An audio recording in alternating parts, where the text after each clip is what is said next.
বিরোধটা কোন জায়গায়? বিরোধটা হলো আমরা যেটা বলি যে দেশে যা কিছু হবে ইসলামকে জিজ্ঞাসা করে হতে হবে। বিরোধটা হলো এই জায়গায়, তুমি শিক্ষা সিলেবাস করবা, ইসলামকে জিজ্ঞাসা করো, কোরআনকে জিজ্ঞাসা করো, আল্লাহর পয়গম্বরের সুন্নাহকে জিজ্ঞাসা করো, মুসলমানদের দেশে কোন শিক্ষা ব্যবস্থা চলবে। ওনারা বলেন যে না, আমরা আমাদের মতো স্বাধীন মতো আমরা শিক্ষা ব্যবস্থা প্রণয়ন করব, শিক্ষা সিলেবাস আমরা রচনা করব, এতে ইসলাম কি বলে দেখার সময় আমাদের নাই। বিরোধটা হলো এই জায়গায়। আমরা বলি যে ইসলাম থাকবে গৌরবের সাথে, ইসলাম থাকবে মাথা উঁচু করে, ইসলাম কোন গোষ্ঠীর দয়া দাক্ষিণ্য করুণার পাত্র হয়ে ইসলাম থাকবে না। আর ইসলাম ইয়ালু ওয়ালা ইউলা। এই ছোট্ট একটা জায়গায় হলো বিরোধ। জায়গাটা ছোট কিন্তু এটা আবার অনেক বড়। বিরোধের জায়গাটা এমন একটা জায়গায় আহলে ইলম উলামায়ে কেরামকে আমরা বলবো যে বিষয়টা আপনারা যারা উলামায়ে কেরামের বিভিন্ন পর্যায়ের নেতৃত্ব দেন, ইয়াদাত করেন। আমি আজকে আরেকটা কথা আমাকে খুব ভালো করে স্মরণ করতে হয়। মুজাহিদে আজম আল্লামা শামসুল হক ফরিদপুরি রহমতুল্লাহি আলাইহির একটা কথা এক মজলিসে আমি উদ্ধৃত করেছিলাম। শামসুল হক ফরিদপুরি রহমতুল্লাহি আলাইহি যখন সেই পাকিস্তান আমলে স্বৈরশাহী আইয়ুব খান যখন ফ্যামিলি প্ল্যানিং ল করলো, কোরআন সুন্নাহ বিরোধী আইন, দেশের উলামায়ে কেরাম প্রতিবাদ করলেন এবং এই প্রতিবাদের মূল নেতৃত্বের ভূমিকা নিলেন শামসুল হক ফরিদপুরি রহমতুল্লাহি আলাইহি। তখন গভর্নরের সঙ্গে ওনার অনেক ঝগড়া বাকবিতণ্ড হলো। স্বয়ং গভর্নর যে মোনায়েম খান, তার সঙ্গে কথা হলো প্রথম, এরপরে স্বয়ং আইয়ুব খান বাংলাদেশের অর্থাৎ পূর্ব পাকিস্তানে আসলো। এসে এই দেশের উলামায়ে কেরামকে সে ডাকলো যে এই বিষয়ে আলেমদের সঙ্গে সে সরাসরি কথা বলবে। শামসুল হক ফরিদপুরি রহমতুল্লাহি আলাইহি গেলেন। উনি ওইভাবেই গেলেন, মুখটাকে মলিন করে, রাগে গোসায় চেহারাটাকে কালো করে তিনি গেলেন যে তুমি কোরআন বিরোধী আইন করে মুসলমানদের শাসক আমাদেরকে ডাকছো, কথা বলবো তোমার সাথে, তবে কথাটা হবে ওই ভাষায়। উনি গেলেন ওই অবস্থায়। যে দেখলেন যে ওখানে একজন বাংলাদেশের এই অঞ্চলের খুব প্রসিদ্ধ একজন আলেম, বুজুর্গ, আমি তার এলেম নিয়েও বুজুর্গি কোনটা নিয়ে প্রশ্ন করতেছি না, শামসুল হক ফরিদপুরি রহমতুল্লাহ আলাইহি প্রশ্ন তুলেন নাই। যে দেখলেন যে উনি আইয়ুব খানের সাথে ওই মজলিসে হাসাহাসি করতেছেন। আইয়ুব খান তাকে বলতেছে, মৌলানা আপ তো বহুত মোটে হো গয়ে, আরে আপনি তো অনেক মোটা হয়ে গেছেন। উনি বলছে, হ্যাঁ मैं तो बहुत मोटा हो गया, आप लोगों का ही ये आप लोगों की आता है। এই সমস্ত কথাবার্তা বলতেছেন, মানে অর্থাৎ ওনার সঙ্গে খুব হেসে হেসে কথা বলতেছেন। এই দৃশ্য দেখার পরে শামসুল হক ফরিদপুরি রহমতুল্লাহি আলাইহি আইয়ুব খানের সাথে যা করার করছেনই, ওই আলেমের প্রতি এমন রাগান্বিত হয়েছেন, জিন্দেগি তার কোনোদিন তার সাথে কথা বলেন নাই। যে আমাদের মাসলা হলো কোরআন বিরোধী আইন তৈরি করেছে সে, আমরা তাদের আমাদের হৃদয়ের সমস্ত ক্ষোভ, সমস্ত রাগ তার প্রতি প্রকাশ করব, আর সেই মজলিসে আপনি গিয়ে তার সঙ্গে হাসাহাসি করতেছেন। এতটুকু গায়রত এবং আত্মমর্যাদা আপনার নাই। শুধু এই কারণে হুজুর ওনার সাথে আর কথা বলেন নাই। শামসুল হক ফরিদপুরি রহমতুল্লাহি আলাইহি যখন মৃত্যু শয্যায় শায়িত, হুজুরের দীর্ঘ রোগ ছিল, অনেক লম্বা, অনেক দীর্ঘদিনের রোগের শোকে হুজুর মারা গেছেন। তো হুজুর যখন একদম মৃত্যু শয্যায় শায়িত, গহরডাঙ্গায় হুজুরের নিজের বাড়িতে হুজুর শোয়া, ওই বুজুর্গ অনেক শান শওকতওয়ালা বুজুর্গ ছিলেন, অনেক ভক্ত মুরিদান ওনার ছিল, অনেক লোকজন তার ছিল। উনি বিশাল এক লঞ্চ ভাড়া করে হুজুরকে দেখতে গেছেন। যে হুজুর অসুস্থ অবস্থায়। হুজুর যখন শুনছেন যে ওই আলেম দেখতে আসছে, হুজুর বলছেন খবরদার উনি যেন আমার ঘরে আসতে না পারে। ওনাকে বলা হয়েছে যে হুজুর আপনাকে এই অবস্থায় নিষেধ করছে, আপনি যেন হুজুরের ঘরে না যান। উনি পরে দরখাস্ত করে পাঠাইছেন যে হুজুরকে যা বলেন আর কিছু না, আমি হুজুরের সাথে কথা বলবো না, হুজুরের কাছেও যাব না, শুধু জানলা দিয়ে হুজুরকে এক নজর দেখে আসবো। এই কথাটা শোনার সঙ্গে সঙ্গে হুজুর বলছে, জানলা বন্ধ করে দাও, জানলা বন্ধ করে দাও, উনি আমাকে দেখুক, আমি এটাও চাই না। শেষ পর্যন্ত উনি ফিরে গেছেন। এই তারিখ, এটা আমাদের আকাবেরিনদের, এই করিবে আকাবেরদের তারিখ, এবং ইসলামের শুরুর যুগ থেকে এই তারিখ আছে। ইমাম আহমদ ইবনে হাম্বল রাহমাতুল্লাহি আলাইহি মুহাদ্দিসে কবির ইয়াহইয়া ইবনে মাঈন রাহমাতুল্লাহি আলাইহির সাথে একই আচরণ করেছিলেন। ইয়াহইয়া ইবনে মাঈন রাহিমাহুল্লাহ অনেক বড় মুহাদ্দিস, কিন্তু যখন খালকে কোরআনের মাসআলা এসেছিল, ইমাম আহমদ ইবনে হাম্বল অত্যন্ত দৃঢ়তার সঙ্গে তিনি হকের ঝান্ডা ধারণ করেছিলেন এবং রুখসাতের উপর নয় আযিমাতের উপর উনি আমল করেছেন। ইয়াহইয়া ইবনে মাঈন রাহিমাহুল্লাহ অনেক বড় জলিলুল কদর, উনি একজন মুহাদ্দিস, উনি অবস্থানটা ছিল ওনার নরবরে। আর উনি বলতেন যে আমরা তো মজবুর, শাসকের জুলুম নির্যাতনের সামনে আমরা মজবুর। হযরত ইমাম আহমদ ইবনে হাম্বল বলতেন, আপনি শাসকের সামনে মজবুর মানে আপনাকে কোনোদিন ধরে নিয়ে 10টা চাবুক মেরেছে না? চাবুক মারার ভয় দেখেই আপনি বলেন যে আপনি মজবুর। আপনার এই মজবুরিয়াতের এই ওযর এটা শরআন মুতাবার নয়। ইমাম আহমদ ইবনে হাম্বল রাহমাতুল্লাহ আলাইহি সেই যুগে মৃত্যু পর্যন্ত ইয়াহইয়া ইবনে মাঈন রাহিমাহুল্লাহর সাথে কথা বলেন। এই কথাটা পরিষ্কার। হক এবং হক্কানিয়াতের প্রশ্ন যখন আসবে, উলামায়ে কেরাম সবাই টকরাবে যাবেন এটা আশা করি না, তবে সবার কাছ থেকে এই জিনিসটা আশা করি যে কেউ ওই সকল জালিম শাহীদের সঙ্গে হাসাহাসি করতে পারবেন না। যদি হাসাহাসি করেন, মাখামাখি করেন, আমাদের সঙ্গে কোনো সম্পর্ক থাকবে না আপনাদের।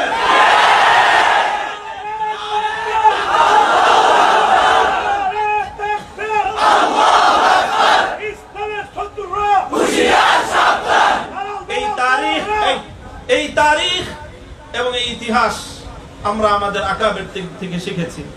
খুব হুঁশিয়ার, ইতিদালের সঙ্গে কথা বলতে হবে, ইতিদালের সঙ্গে প্রত্যেকটা নকল হরকত করতে হবে। আখেরি যে স্লোগান, এটা সম্পূর্ণ আমি রদ করতেছি। কারো বিরুদ্ধে শিকায়েত নেই আমার। আমি শুরু বের হয়ে এসে এখনো পর্যন্ত এই কথাই বলতেছি, আমাদের উপর যা জুলুম হয়েছে, যে নির্যাতন আমাদের উপর হয়েছে, এই নির্যাতনের পূর্ণ দাস্তান আমরা জাতির সামনে এখনো উন্মুক্ত করি নাই। যদি কোনোদিন প্রয়োজন মনে করি, একটা একটা করে দাস্তানের পাতা খুলবো, জাতি জানবে আমাদের সঙ্গে, উলামায়ে কেরামের সঙ্গে শাসকদের পক্ষ থেকে জুলুম এবং নির্যাতনের কি কি ইতিহাস রচনা করা হয়েছে। সব কথা আমরা বলতে চাই না, তবে আমি একটা কথা আমি বলেছি, পরিষ্কার আজও বলি, আমি মনে করি যে আমি সহ আমাদের যত সহকর্মী আছে, আমাদের কারো এই মাজলুমিয়াতের জন্য, আমাদের উপর এই জুলুম এবং নির্যাতনের জন্য কোন আলেম, কোন পক্ষের আলেম এটার সঙ্গে জড়িত নাই। আমার এটা ব্যক্তিগত মতামত, এটা আমাদের সাথীরাও আমার সঙ্গে দ্বিমত করতে পারেন, আমার ব্যক্তিগত মতামত, কারো এখানে ভূমিকা নাই। হ্যাঁ, যেটা হতে পারে যে একজন আলেমের বন্দিত্বের কারণে তার যতটুকু কষ্ট পাওয়া উচিত ছিল সেই কষ্টটা তিনি পান নাই, যতটুকু ভূমিকা তার রাখার দরকার ছিল মুক্তির জন্য সেই ভূমিকাটা হয়তো রাখেন নাই। বেশির চেয়ে বেশি এটাও হতে পারে যে আমরা বন্দী হওয়ার কারণে কেউ কেউ মনে মনে খুশিও হয়েছে, হতেই পারে, কারো সঙ্গে ব্যক্তিগত রেষারেষি থাকতে পারে, এটা কোনো খুব বড় কোনো বিষয় না। ব্যক্তিগত রেষারেষি থাকতে পারে না, তোমার সঙ্গে আমার ব্যক্তিগত রেষারেষি থাকতে পারে, ভাইয়ের সঙ্গে ভাইয়ের ব্যক্তিগত রেষারেষি থাকে। ভাই যার সঙ্গে রেষারেষি, সে বিপদে পড়লে আরেক ভাই একটু কি হয়, ভালো হয়েছে, ঢুকছো না, এবার মজা পাও। বড় বড় কথা তো আমার সম্পর্কে তো অনেকে এই কথা বলছে যে বেশি বড় বড় কথা কয়, এবার মজা বুঝুক, আরো ভালো করে বুঝুক, তারপরে বের করব।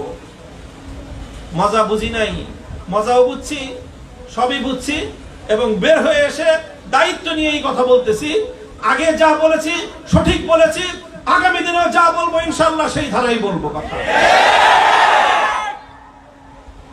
তো এই যে বিষয়টা, আলেম ওলামাদের কাউকে আমি মনে করি যে এই 3 শ্রেণীর হতে পারে সর্বোচ্চ। হয়তো কেউ ভূমিকাটা যথাযথ রাখে নাই, কেউ হয়তো মনে মনে একটু খুশিও হয়েছে, কিন্তু আমি মনে করি যে বাংলাদেশের কোন আলেম, সে যেই পক্ষেরই হোক, তাদের সাথে আমাদের রাজনৈতিক বা সাংগঠনিক বিরোধ থাকতে পারে, কিন্তু কেউ আমাদের এই গ্রেফতারির জন্য দায়ী এটা আমি মনে করি না। কারণ কোন আলেমের কাছে এমন ক্ষমতাই নাই, শক্তিই নাই যে তারা আমাদেরকে গ্রেফতার করবে বা একজন আলেম আরেকজন আলেমকে গ্রেফতার করবে। এই ক্ষমতা বাংলাদেশে কোন আলেমের আছে? এটার জন্য শতভাগ দায়ী হলো তারা যাদের হাতে রাষ্ট্রশক্তি আছে, এবং তারাই এই কাজটা করেছে। তারা এই কাজটা করে কি, যে তারা আমাদের উপর জুলুম করলো, আবার আমাদেরকে এসে বলে, আরে হুজুর, আর আপনাদের উপর জুলুম করছে তো ওই যে অমুক হুজুরের কারণে, আপনাকে অ্যারেস্ট করা হয়েছে অমুক হুজুরের কারণে। ও অমুক হুজুরের কারণে তুমি আমার অ্যারেস্ট করলা, আর এত হুজুর যে আমাদের মুক্তি ছিল তখন তো মুক্তি দিতে পারলো না। এইগুলো হলো আরেকটা ভণ্ডামি এবং ভাওতাবাজি। আমাদের আলেম ওলামাদের মধ্যে পারস্পরিক দ্বন্দ্ব এবং সংঘাতটাকে বৃদ্ধি করার একটা পায়তারা। এই জন্য আমি পরিষ্কার আমার ব্যক্তিগত জায়গা থেকে আমি বলে দিচ্ছি, আমি আমার এই গ্রেফতারির জন্য, আমার উপরে এই জুলুম নির্যাতনের জন্য বাংলাদেশের কোন আলেমকে, কোন ইসলামপন্থীকে ন্যূনতম আমি দায়ী মনে করি না। হ্যাঁ, কারো কারো ভূমিকা কম বেশি থাকতে পারে, সেজন্য অভিমান থাকতে পারে, অভিযোগ থাকতে পারে, কিন্তু এটার জন্য দায়ী মনে করি না কাউকে। কাজে এই যে কথাগুলোর মধ্যে আমরা পূর্ণ সতর্কতা অবলম্বন করতে হবে। তবে কথা এটা এই যে জুলুম এবং নির্যাতন হলো, আমরা হলাম ভিকটিম, আমরা মজলুম। অন্যান্য উলামায়ে কেরামের কাছ থেকে আমরা যে আচরণটা আশা করি সেটা হলো এই, যারা আমাদের উপর জুলুম করলো, যতক্ষণ পর্যন্ত তারা এই জুলুমের জন্য তারা অনুতপ্ত না হবে, ততক্ষণ পর্যন্ত আমাদের আলেম ওলামারাও তারা তাদের সঙ্গে সম্পর্কটা ওই মাত্রায় রাখবেন। বেশি মাখামাখি যদি তাদের সাথে করেন, দেখতে আমাদের কষ্ট লাগে, অনেক খারাপ লাগে। কি বলবো তোমাদের কাছে, আমি জেলখানায় থেকে, আখেরি কথা লম্বা করবো না, শেষ কথা আমি এটা বলতেছি, জেলখানায় থাকতে ওই যে বিভিন্ন মেমোরি কার্ডের মাধ্যমে কিছু আহওয়াল জানার আমাদের সুযোগ ছিল। তো এই মেমোরি কার্ড লাগায় মনিটরের মধ্যে আমরা সবকিছু দেখতে পারতাম। সেখানে দেখলাম যে একজন আলেম, খুব এমনি ব্যক্তিগতভাবে আমি যার ভক্ত বলা যায়, তার জ্ঞান গরিমা সব দিক থেকে খুব তার প্রতি আমার একটা ভক্তি ছিল। দেখলাম উনি এমন একজন মানুষের এমন ভূয়সী প্রশংসা করতেছেন যার হাত হাজারো মুসলিমের রক্তে রঞ্জিত, সেই জালেমের উনি এমন ভূয়সী প্রশংসা করতেছেন। এই জিনিসটা শোনার পরের দিন আমি কোর্টে গেলাম, কোর্ট থেকে আমি কারাগারে ফিরলাম। রাস্তায় রাস্তায় ওই জালেমের বিভিন্ন জায়গায় নানা রকম ছবি টবি দেখি।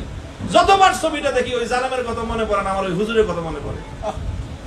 কষ্টের দিনটা কলিজাটা ফেটে যায় যে এরকম একজন মানুষের আপনি এরকম প্রশংসা করতেছেন। আপনি জানেন না, রহম করদন বার গোসে ফান্দা জুলুম, রহম করদন বার তেজে দন্দা জুলুম আসবার গোসে ফান্দা, রহম করদন বার তেজে দন্দা জুলুম আসবার তারাহুম বার তেজে দন্দা তারাহুম বার, যাই হোক, কি কবিতা মুখস্থ নাই, বললাম আর কি মানা। হ্যাঁ, তারাহুম বার তেজে দন্দা জুলুম আসবার গোসে ফান্দা। বাঘের উপর যদি তুমি করুণা করো, এটা শুধু তুমি বাঘের উপর করুণা করলা তা নয়, এটা বকরির উপর তুমি জুলুম করলা। জানি না, ওই কথা আমি কোনোদিন এতটা অনুভব করি নাই আগে, নিজের উপর আসার আগ পর্যন্ত। আমার কাছে তখন মনে হয়েছে আমিও এরকম ভুল অনেক করেছি, অনেক ঘুরেছি। আমরা যখন এরকম অনেকের প্রশংসা করতাম, তখন এরকম প্রত্যেকটা মজলুমের হৃদয়ে গিয়ে আমাদের এক একটা কথা সুরের মতো বিদ্ধ হতো। কাজে এই জন্য কোন জালেমের প্রশংসা করার সময় আমি সকলকে বলতেছি, মজলুমদের ওই আহাজারি বদদুয়া থেকে ভয় পাওয়া উচিত আমাদের। কোন জালেমের প্রশংসা করার আগে হাজারবার মজলুমদের কথা চিন্তা করা দরকার। আমরা নানা রকম হিকমত আবিষ্কার করে জালেমদের এই প্রশংসা করাকে বৈধতা দেওয়ার, হালাল করার চেষ্টা করি। হালাল করতে পারি, ফতোয়ার কলম তো নিজেদের হাতে আছে, কিন্তু মজলুমের হৃদয়ের আহাজারি বন্ধ করতে পারবি না। আল্লাহ না জানে ওটা কত কঠিন কোন বিপদ ডেকে আনতে পারে, বড় কঠিন পরিণাম বয়ে নিয়ে আসতে পারে। আল্লাহ হেফাজত করুক আমাদের সকলকে। এলোমেলো কয়েকটা কথা আমি বললাম, আমার এই কথার মধ্যে জানি না কোনো বেএতদালি হলো কিনা। আমাদের বারিধারা মাদ্রাসার মুহতামিম হযরত মাওলানা মনির হোসেন কাসেমি হাফিজাহুল্লাহ তাআলা, অনেক কথাই হয়েছে, সামনাসামনি আর খুব বেশি কথা আমি বলতে চাই না। তবে আমি আমার এই 3 বছরের জীবনে কারাবন্দী, আমার মধ্যে শারীরিক যতটা কষ্ট গেছে তার চেয়ে অনেক বেশি মানসিক যেই চাপটা আমি অনুভব করেছি, আমার এই মানসিক এই চাপের সময়ে, মানসিক এই মজলুমিয়াতের সময় যে লোকটা আমাকে সবচেয়ে বেশি হিম্মত আফজাই করেছেন, সবচেয়ে বেশি সাহস জুগিয়েছেন, যিনি, তার নাম হলো আল্লামা মনির হোসেন কাসেমি হাফিজাহুল্লাহ তাআলা। আমি আল্লাহর কাছে দোয়া করি আল্লাহই যেন তার এর পরিপূর্ণ জাযা ওনাকে দান করেন। আমিন। ওনার সবচেয়ে কঠিন বিপদের সময় যেন আল্লাহ পাক ঠিক এইভাবেই ওনার দস্তগিরি করেন। আমিন। আমাদের সকলের মধ্যে এই যে একটা ইত্তেহাদ, এই যে একটা বোঝাপড়া হয়েছে, এই যে একটা বোঝাপড়া হয়েছে, সাখাওয়াত হোসেন রাজি সাহেব হুজুর থেকে নিয়ে শুরু করে আমি পর্যন্ত, মধ্যখানে আমাদের বাকিরা সবাই আছেন। মনির হোসেন কাসেমি সাহেব আছেন, হাবিবুল্লাহ মাহমুদ কাসেমি সাহেব আছেন, জুনায়েদ আল হাবিব সাহেব আছেন, মঞ্জুর ইসলাম আফিন্দি সাহেব আছেন, আমাদের অন্যান্য উলামায়ে কেরাম আমরা যারা আছি, ইনশাআল্লাহ ইনশাআল্লাহ জুলুমের দিন চলে গেছে, জুলুমের দিন চলে গেছে। সামনের ইতিহাস ইনশাআল্লাহ ভিন্নভাবে রচিত হবে। ছাত্র ভাইদেরকে এটার জন্য খুব দায়িত্বশীল হতে হবে, খুব দায়িত্বশীল। আবেগী শুধু নয়, সিদ্ধান্ত নিয়ে রাখতে হবে নিজের জীবনে। আফিয়াতের জন্য আল্লাহর কাছে দোয়া করতে হবে যে আল্লাহ সহি সালামতে রাখো, দুর্বল মানুষ, বিপদ কঠিন দিও না। কিন্তু যদি আল্লাহ না করুন কারো জীবনে যদি বিপদ চলে আসে, তখন খুব ইস্তেকামতের সাথে থাকতে হবে। আলহামদুলিল্লাহ আমার অভিজ্ঞতা হলো এই, আল্লাহ পাক আমাদের জন্য পরীক্ষা খুব বেশি কঠিন করেন না। আমরা সামান্য একটু ইস্তেকামতের সাথে থাকতে পারলে আল্লাহর পক্ষ থেকে এমন গায়েবে নুসরত চলে আসে, যেটা আমাদের বড়দের ওই পরিমাণ আল্লাহ সাহায্য পাইতে আরো অনেক লম্বা ত্যাগ আর কোরবানি দিতে হয়েছে। আমরা যেহেতু দুর্বল, আল্লাহ আমাদের সঙ্গে দুর্বলের মুআমালা করতেছেন। ইনশাআল্লাহ ইস্তেকামতের সাথে থাকবো, হক এবং হাক্কানিয়াতের সাথে থাকবো, হিম্মতের সাথে থাকবো।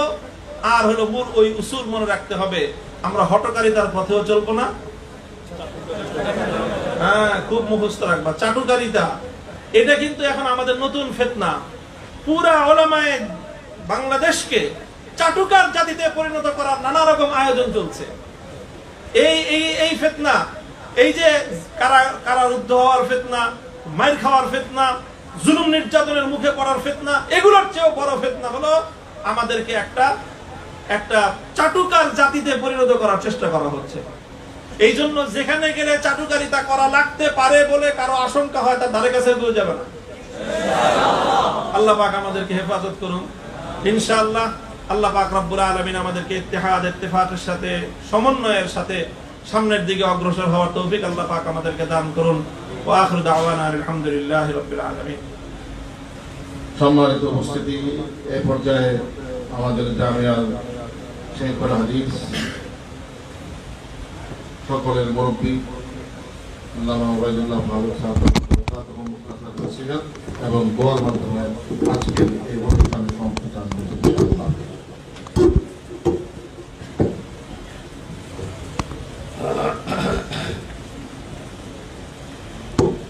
আলহামদুলিল্লাহি রাব্বিল আলামিন ওয়াসসালাতু ওয়াসসালামু আলা